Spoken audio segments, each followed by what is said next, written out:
Let's talk about the protests in Lebanon. People have been demonstrating for months, saying they're tired of corruption and a never-ending economic crisis.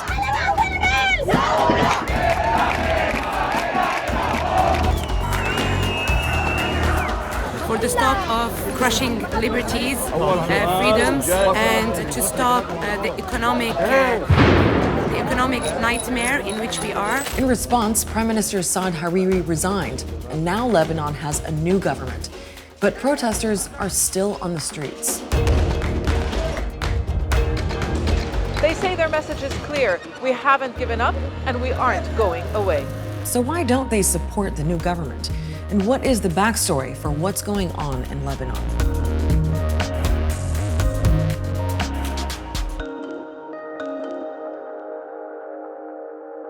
Call it an anti-government movement, uprising, or even a revolution. What's going on in Lebanon is something many people there say they haven't seen before.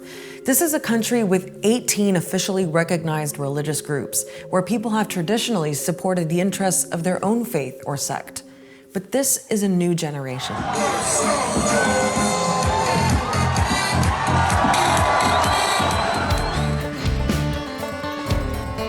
People from across the country took to the streets. The sectarian divide was no longer there. There was no class divide. It was the poor, it was the middle class, it was the rich.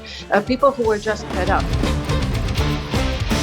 Protesters say they're fed up with a lot of things: the economy, high taxes, lack of jobs, crumbling infrastructure, and they say the biggest problem is rampant corruption, which has thrived under Lebanon's sectarian political system. We're going to explain that system in a second, but let's get a sense of just how tough everyday life is for most Lebanese people. We don't really have access to proper public services, like there's no 24/7 electricity, there's no clean, accessible drinking water. We have piles of garbage all over the country. Sewage is not treated. It goes straight out to the ocean. So it feels like the state is absent from daily life in Lebanon. Most people agree that mess is caused by serious mismanagement. Some say it's because of corruption, but you'll also hear analysts say that Lebanon never really recovered from a long and devastating war.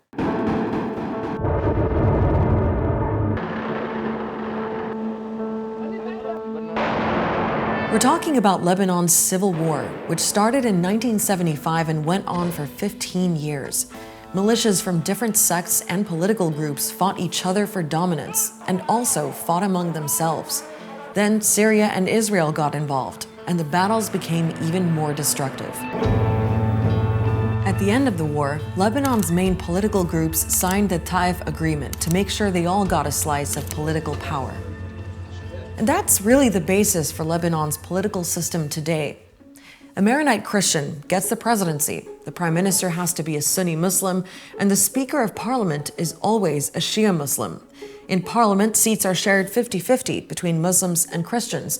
But in reality, there are two big political alliances, which include parties from different sects, and they each have rival foreign powers backing them.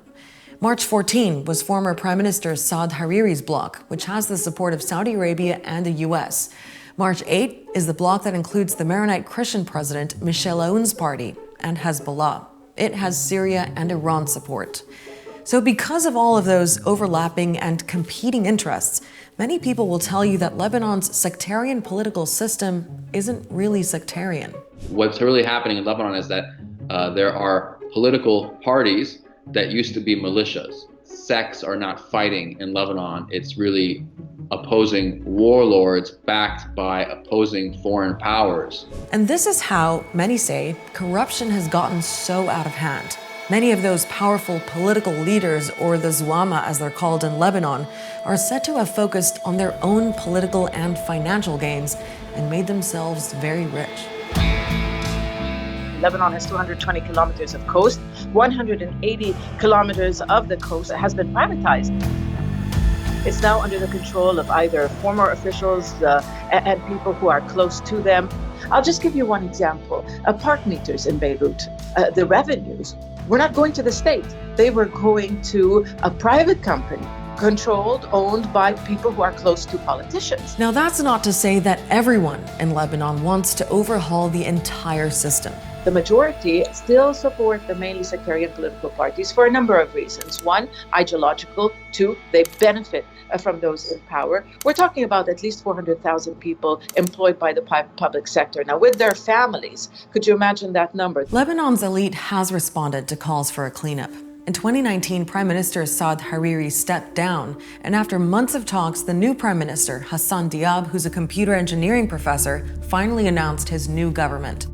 According to Diab, it's made up of technocrats with no political loyalties, and it even has a record number of female ministers. But not everyone is convinced this is real change.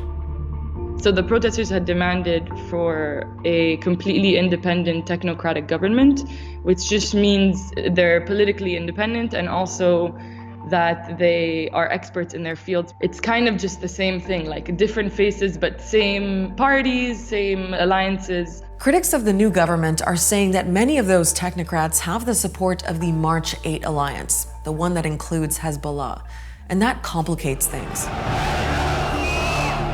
Hezbollah is a Shia Muslim political group and arguably Lebanon's most powerful player. It has a military wing the size of a small army funded by Iran. Hezbollah is considered a terrorist organization by the US, and the EU has blacklisted its armed wing. Even just the perception of Hezbollah pulling the strings might make it hard for Lebanon's new government to get the international funding it desperately needs. This is a country with the world's third highest level of debt when you compare it to its small economy. Its debt is more than $80 billion. Lebanon's former finance minister recently told Reuters news agency that the country will need at least a $20 billion bailout, possibly from the IMF, World Bank, and Gulf countries. In 2018, international donors agreed to give Lebanon $11 billion in loans, grants, and donations. But Lebanon hasn't seen that money yet. The message that Beirut is getting is enough.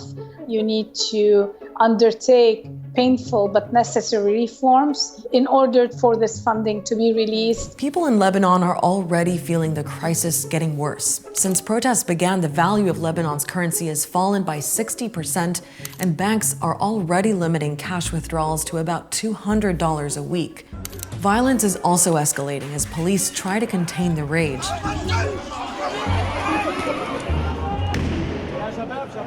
So there's defiance and some hope among protesters that their campaign will lead somewhere. But other Lebanese people we spoke to say there's still a very long road ahead. One of our Lebanese colleagues despaired that war-torn Syria might be back on its feet before things get better in Lebanon. Start Here is the Al Jazeera show that explains what's going on in the news. We have new episodes coming out every week, so make sure to subscribe, like, and follow Al Jazeera's social media pages so you don't miss our next show. I'll see you next week.